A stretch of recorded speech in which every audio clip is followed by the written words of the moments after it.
Hey everybody, it's Ricky Analog. Welcome back from the weekend. It's Monday. Going to do a trade recap. Let's get this disclaimer done. Guys, make sure you understand everything we're going to talk about is just informational purposes only.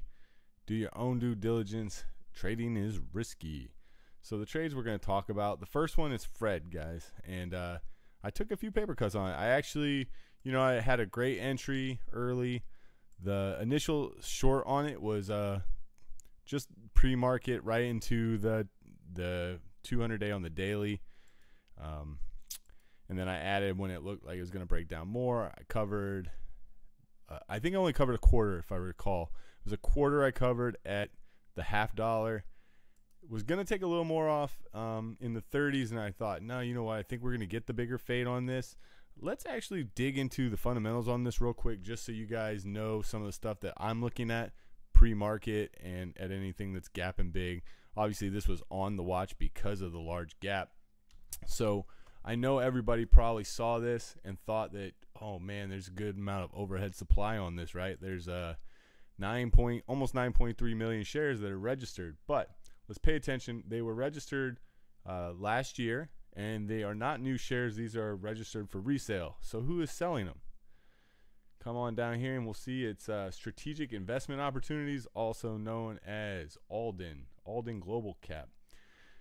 So the first thing that goes through my mind when I read things like this is, why do they have these shares? What are their plans to do with them?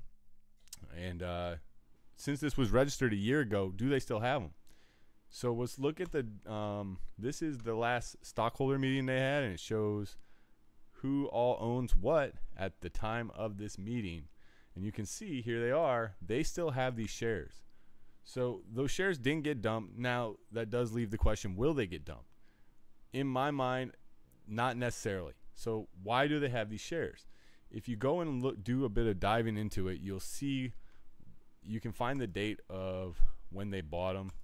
I believe it was here they got them back in, was that late April of last year.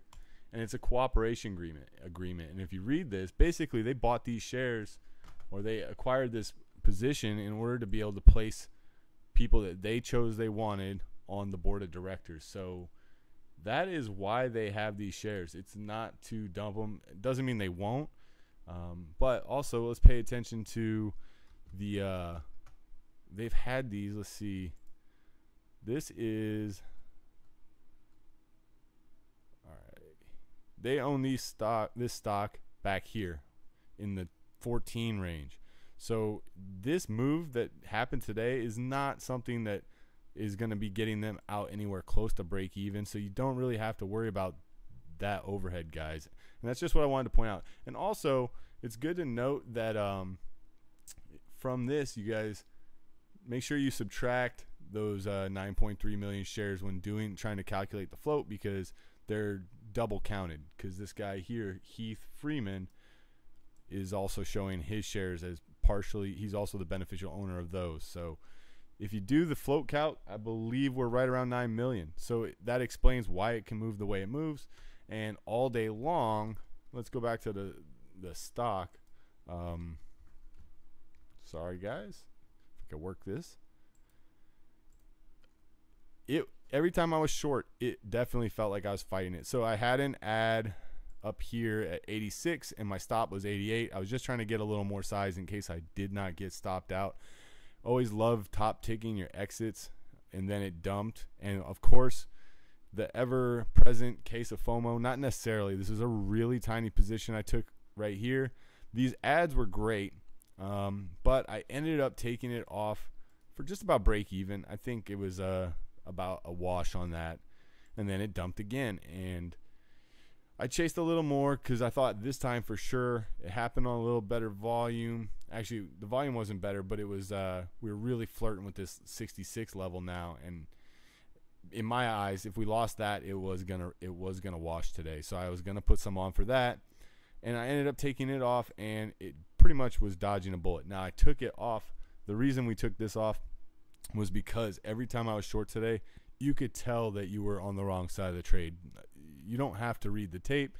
You don't have to, I mean, all you need to do is have a little skin in the game, and you'll be able to get a feel for what is actually taking place. And you could tell that this just was not an easy short. So that was why I took it off, and sure enough, my gut was right on that one. It went ripping over the high of day, and, you know, even if I had to add it up there, best case scenario is probably getting out even after hours.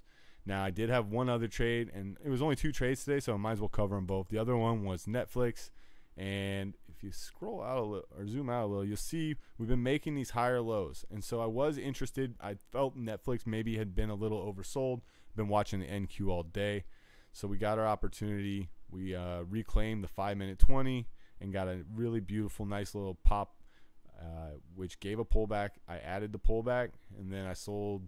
The first half I sold for like $1.40. I was trying to hold for about $3.49, and then watching the NQ just made me think it did not have the strength it needed to continue. So I just got out of the rest of the position for right around $3.48. It was a nice gain, and because of Netflix, I mean, still was able to finish the day green, and we'll revisit Fred tomorrow. Make sure you guys check us out over at stocktraders.net. The mods over there are crushing it. I'm over there. I'll give the fundamentals every morning on all these turds, but we got guys like Goose and Titus that are just slaying it, whether it's the big caps or it's the NQ. There's just so many resources over there, guys, so make sure you come check us out. Till tomorrow. Peace.